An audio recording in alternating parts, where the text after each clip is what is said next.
都唔係開始之前啦，而家開始咗。我有個問題先，我自己都唔知發生咩事，我想知我咩事要俾你公審。你自己做咗啲咩？你自己知啦。我點知啊？就上個禮拜，呢兩個禮拜你做咗啲乜嘢？上個禮拜吓？我同你之間交流過啲乜嘢？吓？我問過你啲咩問題？吓？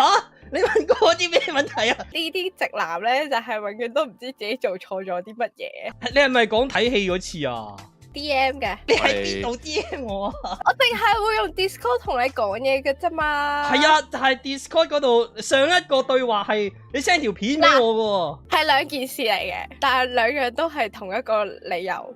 吓？係咪因為我冇覆你呢個啊？所以你嬲啊？你冇覆我兩個問題啊！你自己講，你幾耐冇覆過我？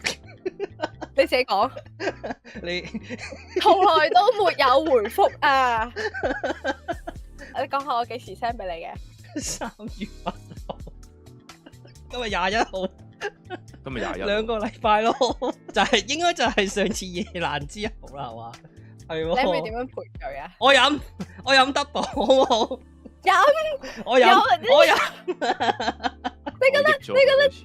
你覺得飲就可以？你覺得哇，我怒火啊，完全過唔到啊！應該點啊？應該要點做啊？應該要點做啊？應該要點做啊？我唔知啊，大家覺得應該點做啊？啊，我冇心。都係你唔啱，所以都係你唔高興啊！我而家你又唔高興，又唔高興，明明就係蘭斯胡德自己做錯事。你講多次，你幾耐冇覆我啊？今日先覆過你啫嘛，不過唔係 DM 咯。唔係，係覆嗰件事啊！你見佢隻眼啊，瞪到大到啊，佢望緊你啦，你大鑊啦，致死嘅眼神啊！呢個係。